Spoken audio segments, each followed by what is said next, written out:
Good evening. Welcome in RNQ classes, block number 2, Unit 1, Introduction to Atheism and Atheism. Contents, Objectives, Introduction, Atheism and Atheism. Atheism and its cousins. Varieties of atheism, the philosophical roots of modern atheism, the socio-cultural roots of modern atheism, the future of atheism debate. Let us sum up. Keywords, further readings and references. Answer to check your progress.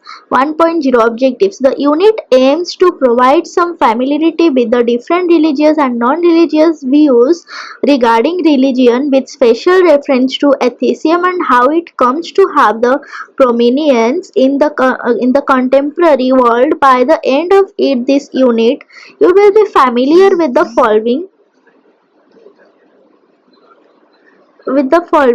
The idea of theism, the distinction between atheism and other related concepts, non-theistic religious views atheism, non-theistic non-religious views atheism, different kinds of atheism, origins of modern atheism, future of atheism debate.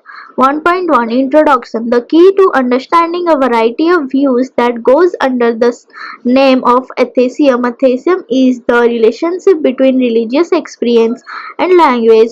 Profound religious experiences present us with a paradox. On the one hand, it gives to the experiencer or experient an insight into the nature of reality, an insight that is so remarkable that the person feels impelled to talk about it.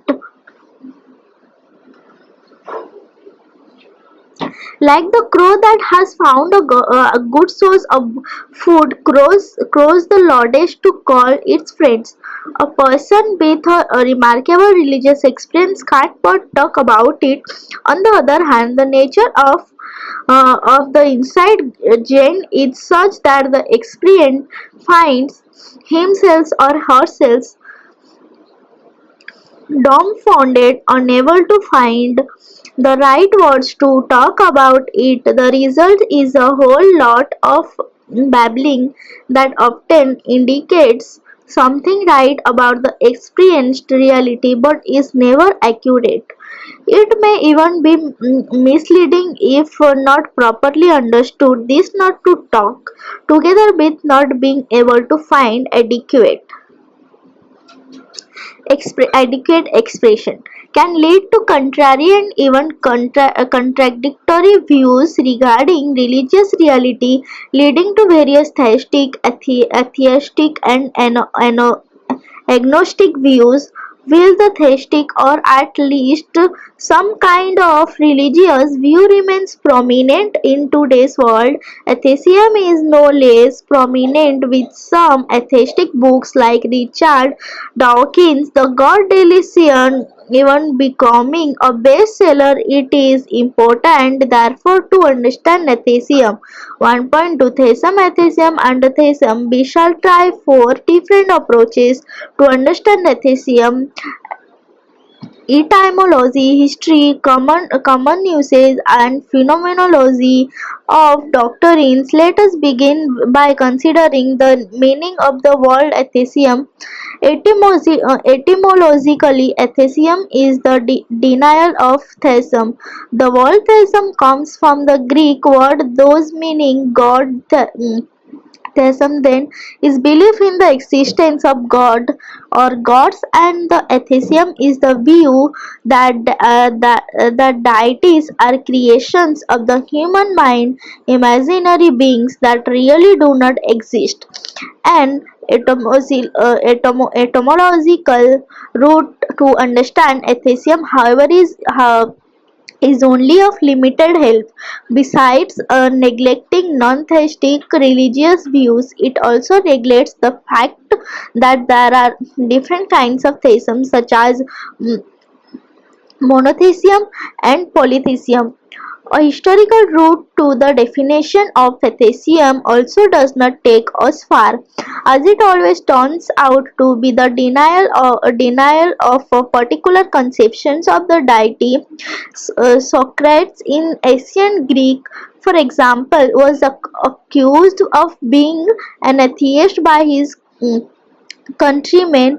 Early Christians were accused of being atheists by the Romans. This was in spite of Socrates claiming uh, claiming that gods had spoken to him, and Christians engaging in regular religious worship and prayer. The reason why the accusers of Socrates and of the early Christians called them atheists was then not that they did not believe in any deity, but that they did not venerate the deity whom their accusers venerated. If we go by the common usage, atheism refers primarily to the denial of the deity as understood in the monotheistic traditions of Judaism, Christianity, and Islam. All these three traditions understand the deity to be one.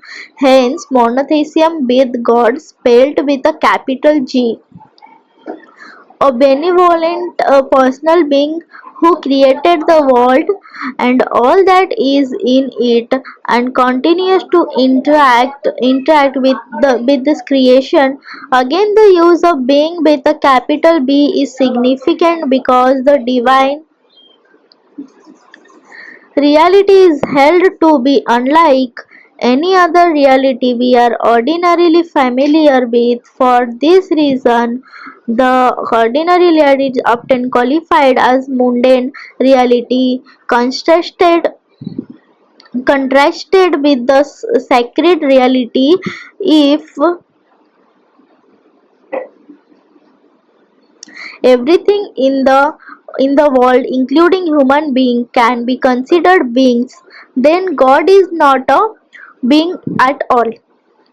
The difficulty in going by the common usage is that it neglects the complexity involved in the conception of the divine. Therefore, let us attempt an understanding of theism through through the phenomenology of religious beliefs. This will help us to attempt some conceptual spring cleaning and distinguish between theism and monotheism, atheism and theism.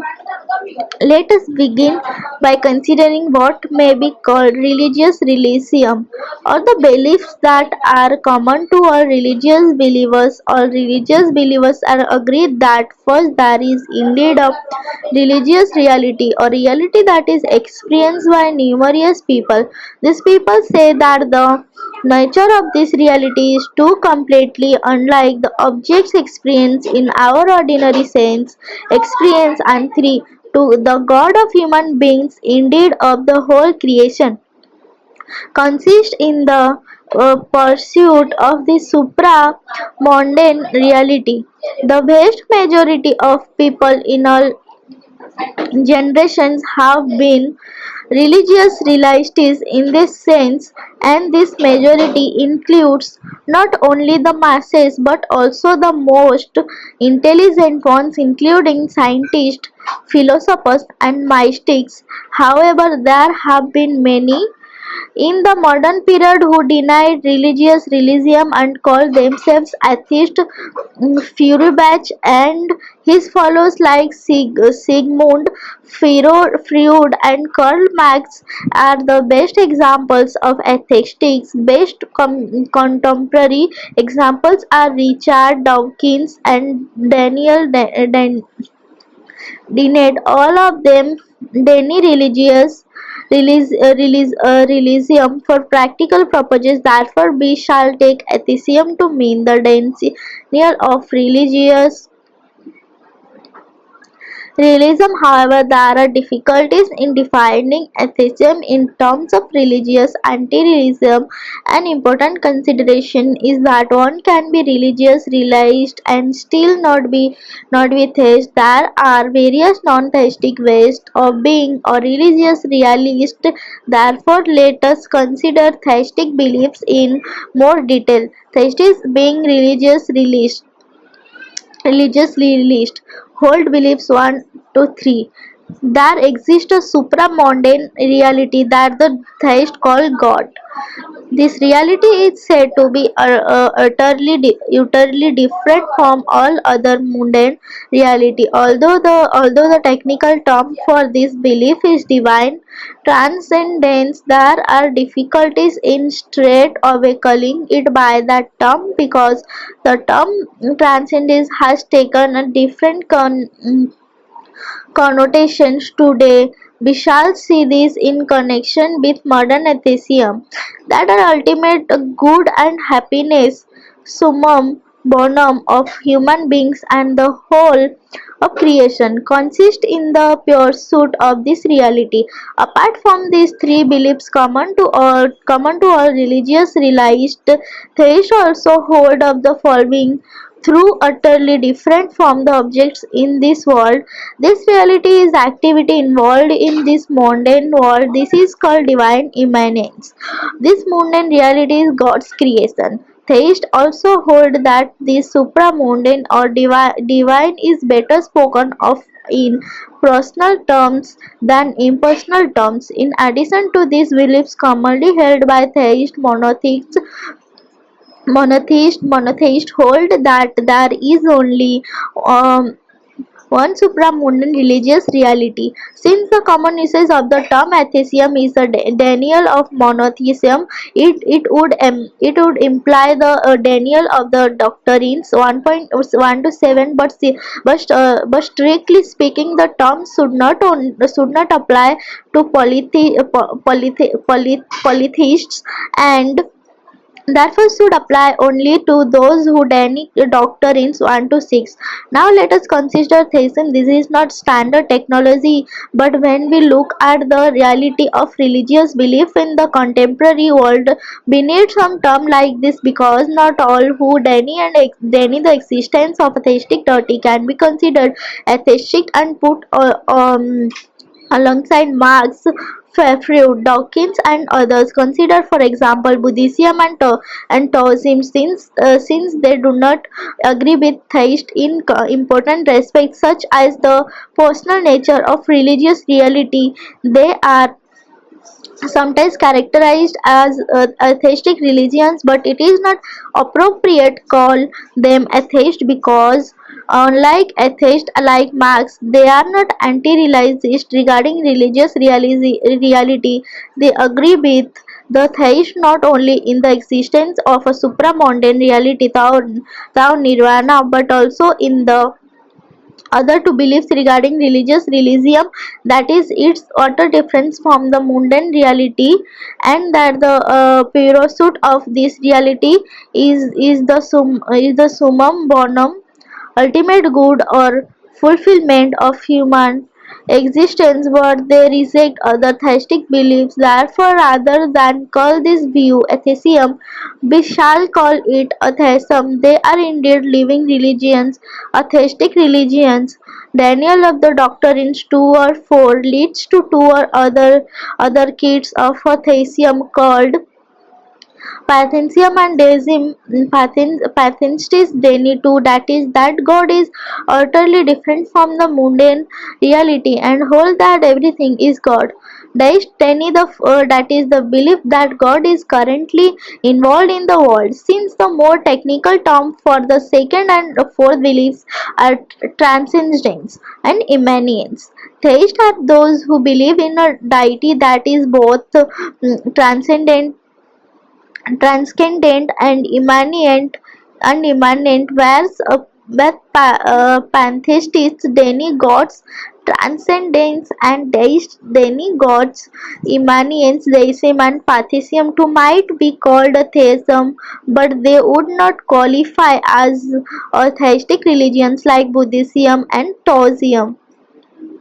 Deism and pantheism are best considered as philosophical views about religions than the views of any practicing religious believers. To sum up our definitions, then atheism is strictly speaking the denial of a religious reality as understood by the theist. It includes denial of the doctrines 1 to 6. Atheism does not deny 1 to 3 religious realism but mighty deny any of the other theistic beliefs. Atheism may be religious, as in the case of Buddhism or Taoism, or only a philosophical view regarding religions like Deism. Having seen the differences, we shall focus on the atheism as commonly understood, that is, as denial of monotheistic beliefs 1 to 7 and its historical development. But before going into the details of atheism, we need to spend some time to clarify some concepts that are closely linked with atheism. Atheism and its cousins. There are a number of concepts that are similar in some ways to atheism, because of which they are often confused with it. The most used among such concepts are neutralism, materialism, agnosticism, and secularism. Let us consider this. Neutralism. It is literally the view that only natural entities exist. A corollary of this view is the denial of the supernatural, either God or spirit, that is independent of the natural, but impinges on it through creation, preservation, provident care, etc. Thus, it is the denial of religious realism. However, naturalism is a broader term than atheism and can refer to a whole philosophy of life in the contemporary world with its high premium on science. Naturalism has also come to mean the epistemological thesis that science is the only reliable means of knowing. This is epistemological naturalism. This world also implies that the world as explained by scientific laws is all that exists. Besides metaphysical and epistemological naturalism, there is a ethical naturalism which holds that moral life does not require God or such super supernatural factors. Apart from such full-fledged naturalism found in the modern world, there have been various naturalistic views in the ancient world, such as the Carvacas and the Azivikas of India, and those like the Democritus and Epicurus in the West. Materialism is almost identical with the metaphysical component of naturalism, the view that only natural entities exist. It says that matter is the only reality and that everything in the world, including thought, will, the feeling, can be explained in terms of matter. Since it entails a denial of spiritual beings or processes, materialism is typically allied with atheism. Apart from this metaphysical view, materialism has also a derivative sense, according to which comfort, pleasure, and wealth are the only or highest goals or values. The Indian Caravakas were not only naturalists but also materialized in this sense, as they considers pleasure as the ultimate good. Will atheism, naturalism, and materialism involve definite metaphysical views. Agnosticism is a suspension of belief in metaphysical issues. Unlike the atheists who deny the existence of God, agnostics neither affirm nor deny the existence of God. Agnostics only say that they have no evidence either for believing or for denying the existence of such metaphysical entities as God, soul, etc. Secularism is another term that often crops up in the vicinity of atheism. This word has a variety of meanings coming from the Latin word saeculum. Originally, the word denoted I, the present word of change. This was contrasted with the religious world that was taken to be eternal.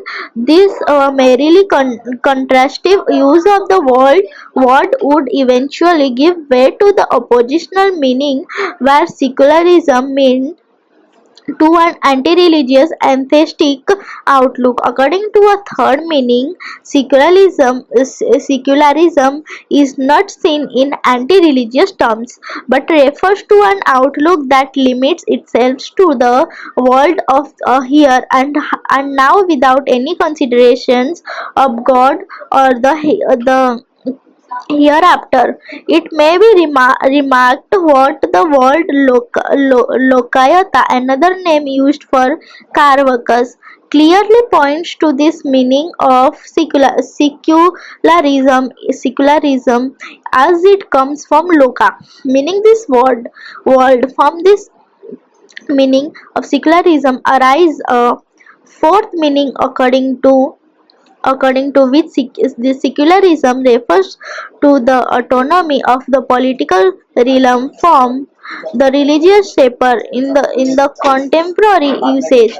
This fourth meaning is the most prominent, although the others are not absent. This idea of the exclusion of the religious from the political realm takes two different forms. In the West, it was seen in terms of the separations of the church and the state, whereas in India, with its diversity of living religions, secularism is seen in terms of equality before law, irrespective of one's religious belonging. Varieties. 1.4 Varieties of Atheism. Atheism can be classified in different ways depending on the basis of classifications. On where to classify it is terms of its relations to life. From this perspective, atheism has been classified into practical and theoretical. When pessimist refers to the fool, saying in this heart that there is no God, PS 53 race 1, it is worth nothing that the fool does it only in his or her heart and not to others. Fool in the biblical understanding is the one who puts his trust, wealth and possessions and not in food. This is practical atheism. It refers to a manner of life that is lived as if God did not exist, but does not bother to talk about it or argue about it. Such practical atheism is contrasted with theoretical atheism. The engages in reasoning in an attempt to show that God or gods does not exist. In that processes, not only did they deny the existence of gods, but also put forward theories to explain the existence of gods.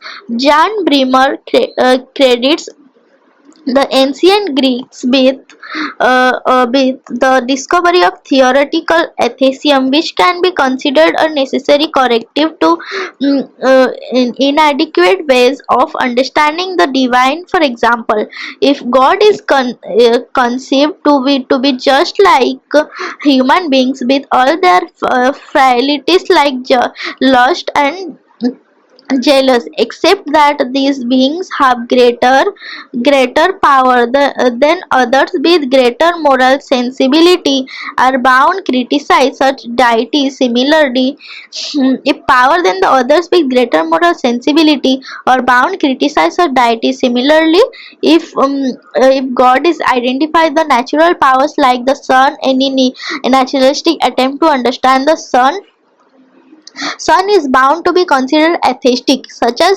was the case in ancient Greek.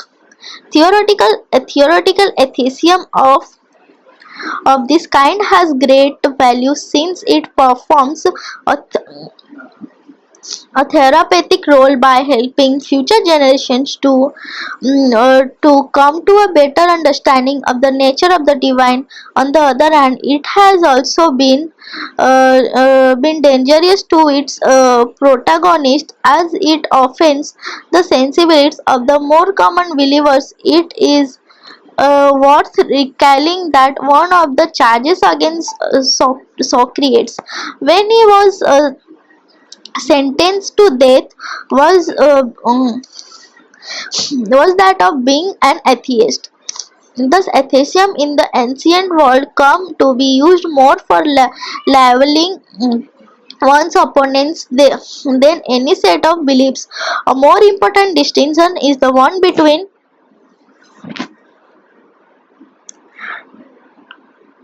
helping future generations to come to a better understanding of the nature of the divine. On the other hand, it has also been dangerous to its protagonist as it offends the sensibilities of the more common believers. It is worth recalling that one of the charges against Socrates when he was sentenced to death was that of being an atheist. Thus, atheism in the ancient world came to be used more for leveling one's opponents than any set of beliefs.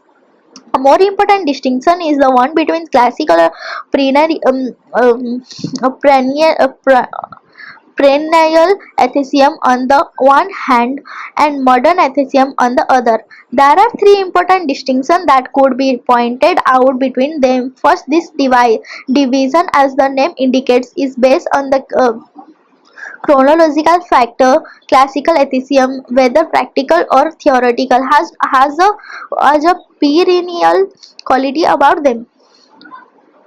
Others there have always been and there will always be people whose lives are not guided by religious values and considerations, and that there will be intensely religious people in every age who criticize the inadequate ways of conceiving God.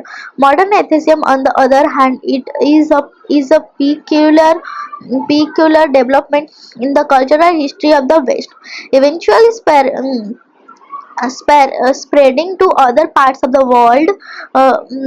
Second, unlike earlier times when atheist was a term of insult used for one's opponents. Second, unlike earlier times, atheist was a term of insult used for one's opponents. Modern atheists loudly and proudly call themselves atheist.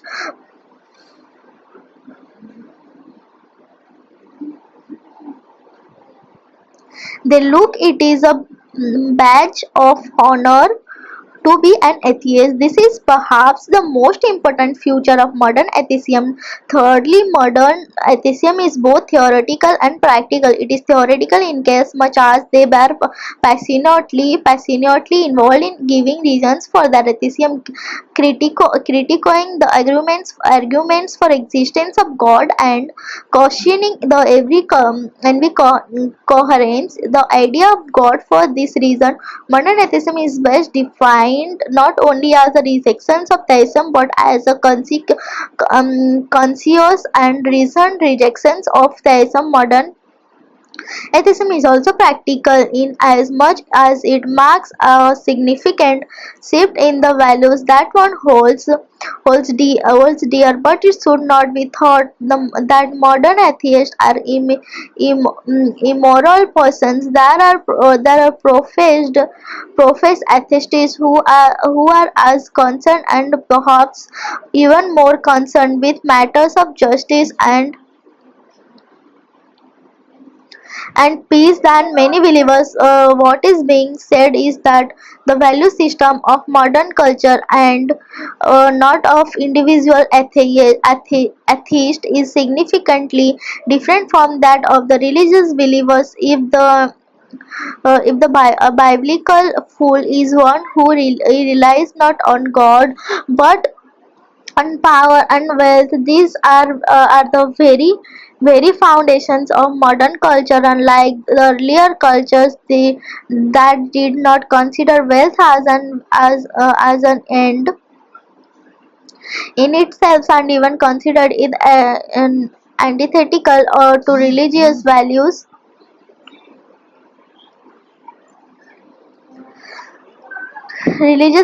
Modern culture that is inseparable from the development of capitalism came to consider the production of wealth as an end in itself. So too with political power. Another way of classifying atheism is in terms and procedure and motivations.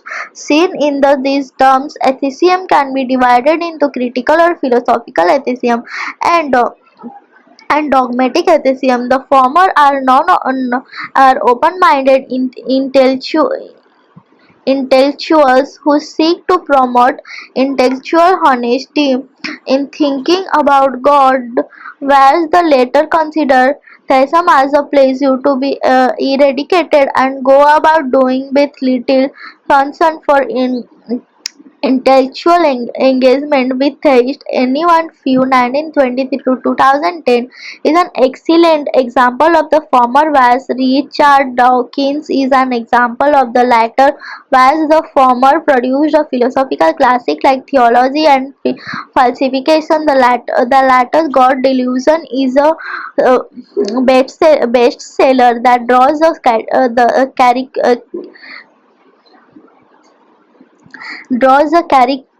caricature of God and then goes about demolizing it. Dogmatic atheism is an offshoot of modern atheism and it's sometimes referred as new atheism. Philosophical atheism is a form of theoretical atheism that disputes theistic claims.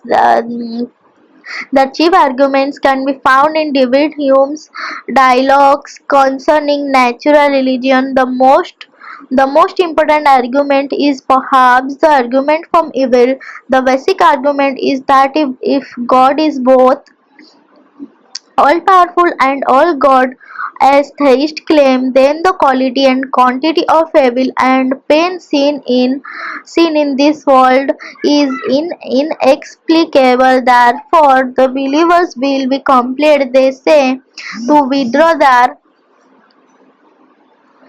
claim about the existence of God, or at least one of the two claims regarding God being all powerful and being all good. What needs to be noted is that the experience of evil is part of the human conditions and theists grapple with it as much as the ethics and ardent theists have tried to grapple with it for centuries, even before they embraced any cogent argument from evil embraced. 1.5 The philosophical roots of modern atheism. As in the case of any historical event, it would be too simplistic to trace the origins of modern atheism to any single factor. There are philosophical, social, religious, political, and economic factors that come together in the emergence of the modern world, and modern atheism was one of its offshoots. Our primary focus in this section will be on the philosophical roots of this phenomena and point out some of the other factors in the next section. Even in looking at the philosophical roots of modern atheism, we shall limit our considerations to the changes in the understanding of transcendence and immanence that lie at the heart of theism. Since modern atheism is a consequence and resonate rejections of theism, we must begin with the manner in which moderns understood theism. What we saw in the introductions about our inability to put human language, the experience reality is at the root of the various ways in which stage beliefs 1 to 7 come to be understood. As long as the person who has the experience is involved in the discussions, he or she can steer the conversations in the proper directions. But when the focus shifts from the experience to its doctrinal articulations and the analysis of those articulations by others, there is all the likelihood of matters going haywire. Such is the story that we find at the origins of modern atheism. Consider the belief in transcendence and immanence of God. We have seen it in terms of the utter unlikeness of God with the modern reality, and yet being involved in it in the theistic understanding. Therefore, transcendence and immanence always go together, and they are never opposed to each other. But it is not unusual, even standard practice, to define it in terms of outside inside distinction.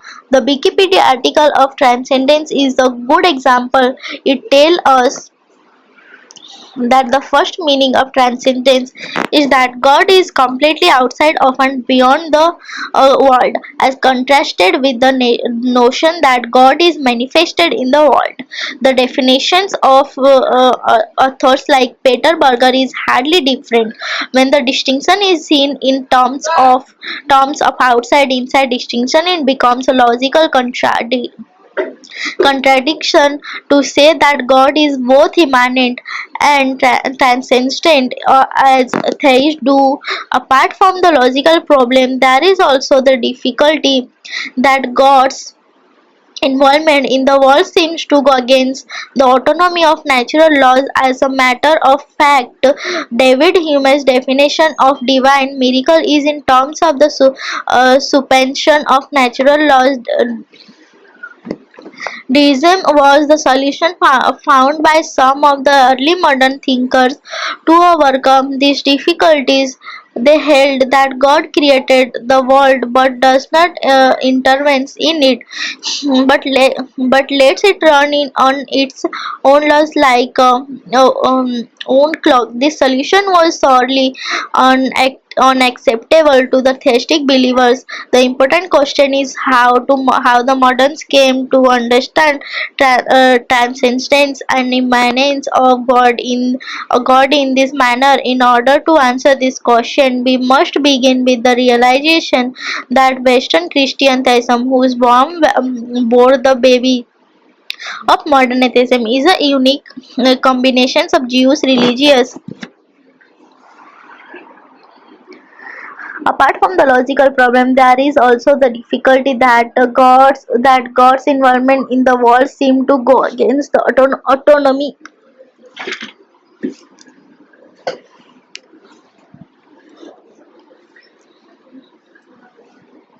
Ah,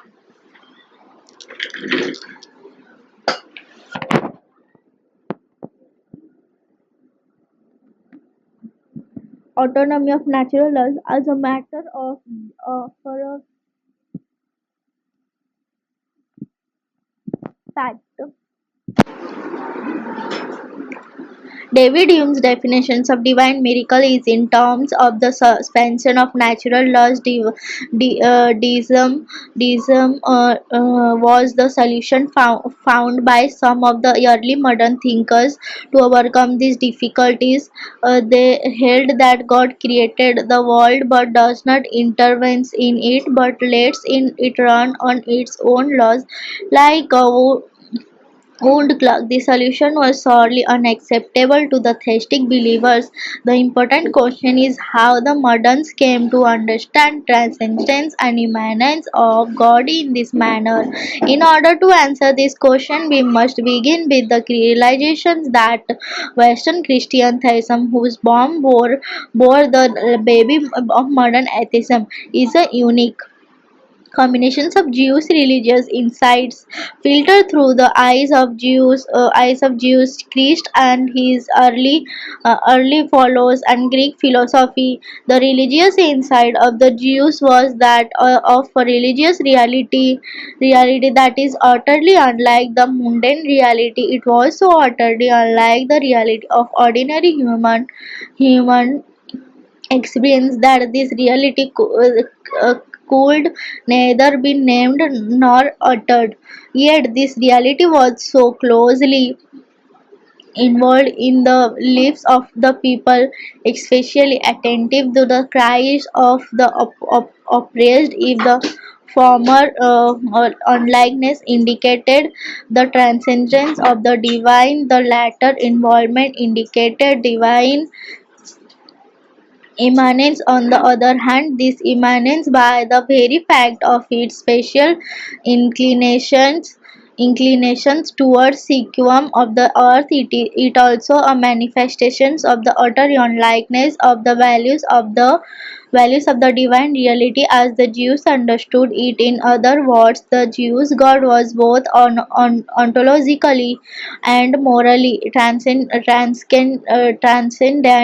to the mundane world, but very much present in it. Enter Greek philosophy, non-Platonism, with its utterly transcendent one that is also the good, which at the same time gives reality to the things in this world through participations. Filter the Jews and Christian understanding of God like hands and gloves, but there was a rub. The Greek one was, or the other oddly, that it was difficult to see how this one could be considered a Christian God who considered that world so valuable as to send his only son to save it.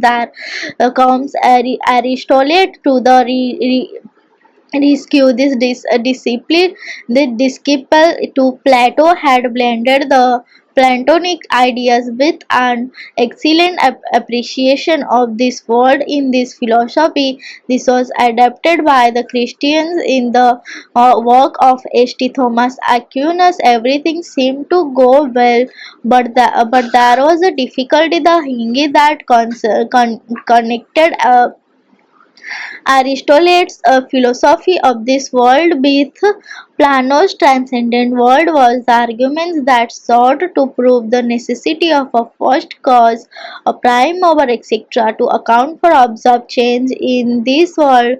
This hinge proved to be too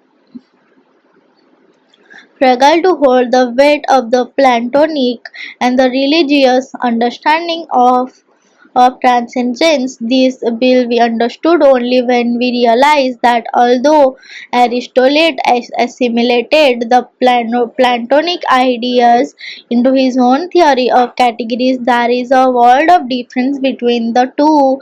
Plato's forms and the ultimate form one are utterly different from this world, hence ontologically transcendent, but the Aristotelian categories are categories of this world. These are organized logically, the ultimate form being the all-inclusive form of all forms. In other words, the first cause to which Aristotle's arguments lead is a logical requirement of his philosophical account of this world, a kind of scientific explanation of the time. Thus is lost the Platonic as well as the Jews' notion of transcendence with no head wants at all, unlike Plato's saint and the Judeo-Christian understanding of this world as dependent on transcendent religious reality for its existence.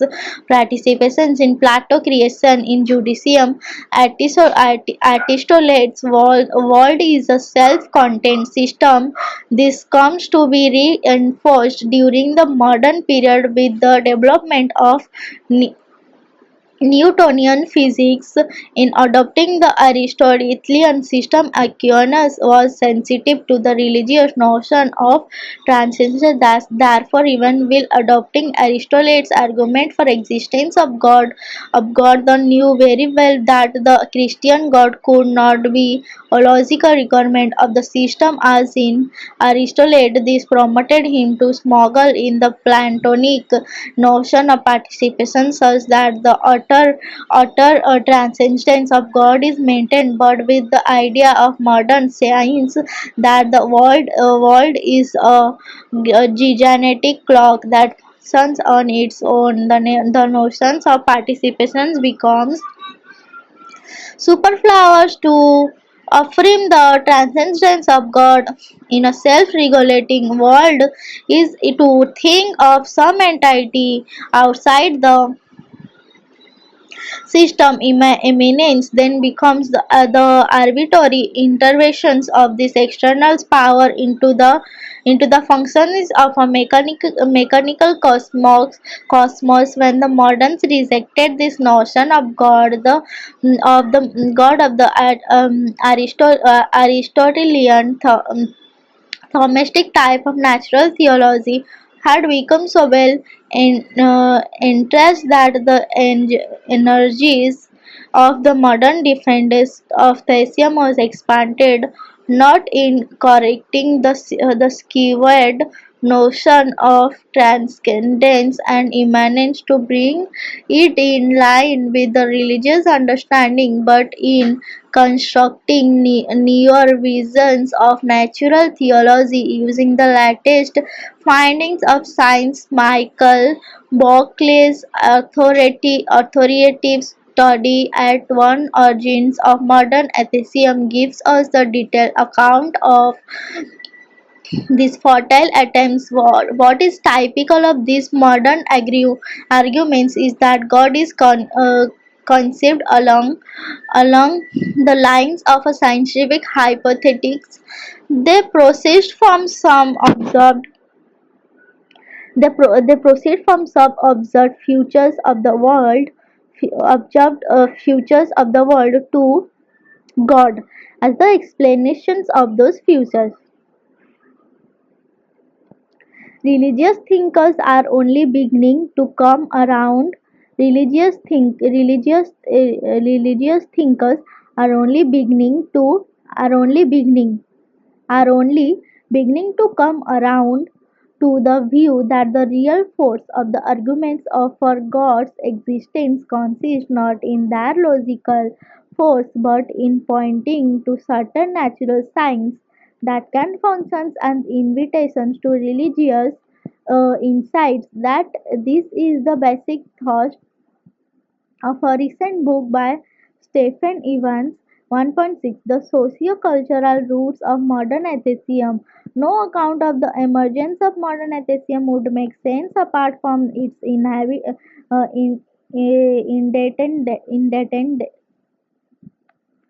indebt, indebtedness to Christendom. Christendom is the term used to designate the Christianity that emerged as a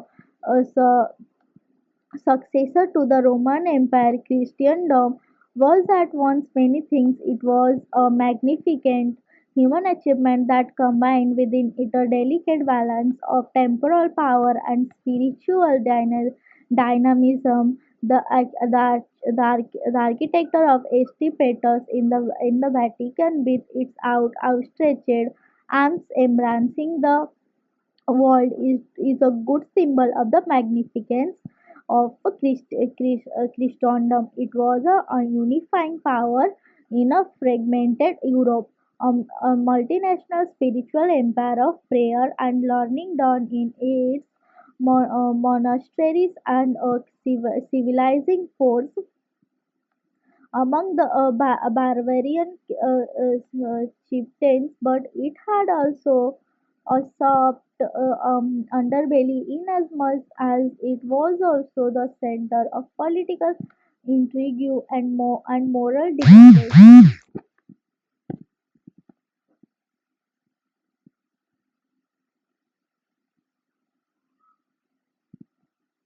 It was the degradation that became the focus of the Protestant Reformation led by Martin Luther. Its impact was even more traumatic to the Western world than that of the scientific revolution, whereas the scientific revolution took apart the magnificent intellectual scientists built by Aquinas on the foundations of Aristotle and Plato. The Protestant Reformation broke up the unity of Christendom as a socio-cultural force. The nationalist argues that were kept under check by the unifying power of Christendom reasserted itself with the Protestants on the side of the nationalists and Catholics on the side of Rome. The European soil was soaked in the blood of martyrs who fought protected religious wars, creating an anti-religious atmosphere where atheism could sprout among the thinking sections of the population. The beginning of Roman power enabled the new merchant class to assist in autonomy with private property and mercantile interests replacing common land and common good. Earlier, such interests were held in check with avarice being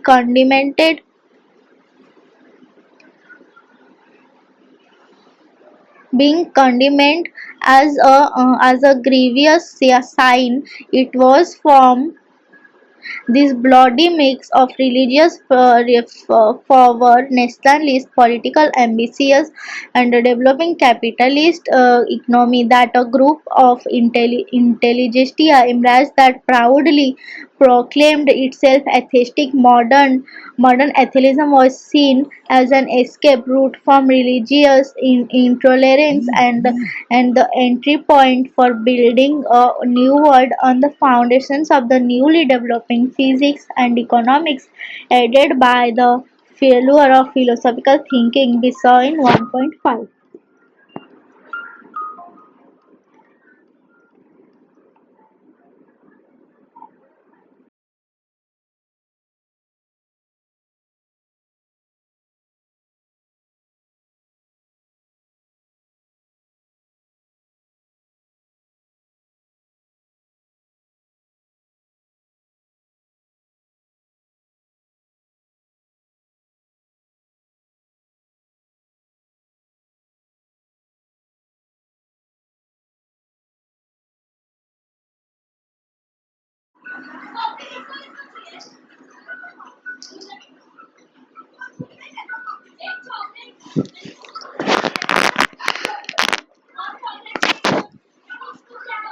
1.7 The future of theism debate. Atheism arguments we have seen is all we have seen.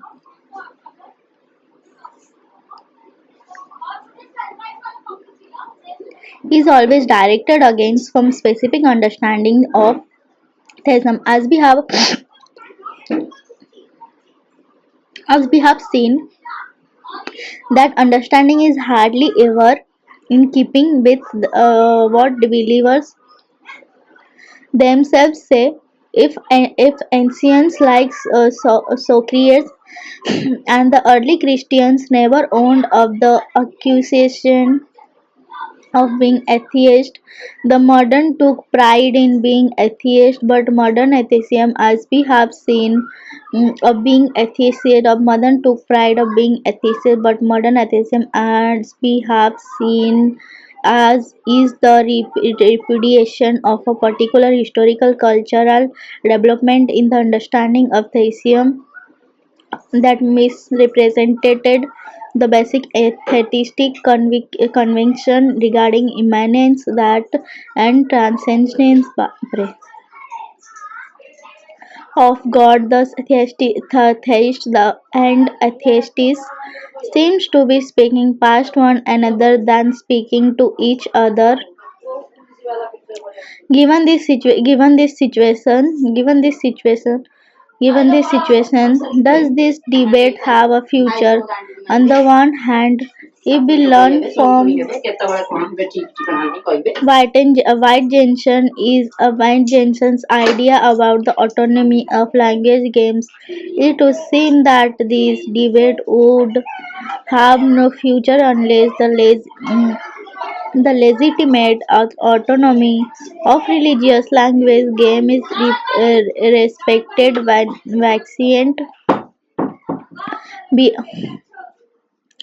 Brahmer is among those who consider this debate to be doomed as long as theism is treated as a scientific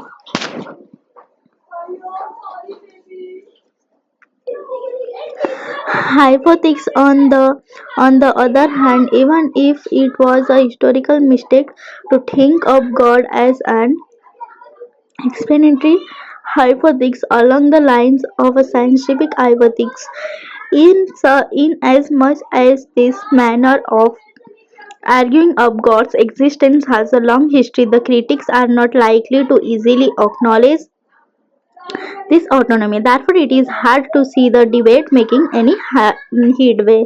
Check your progress. Third eye.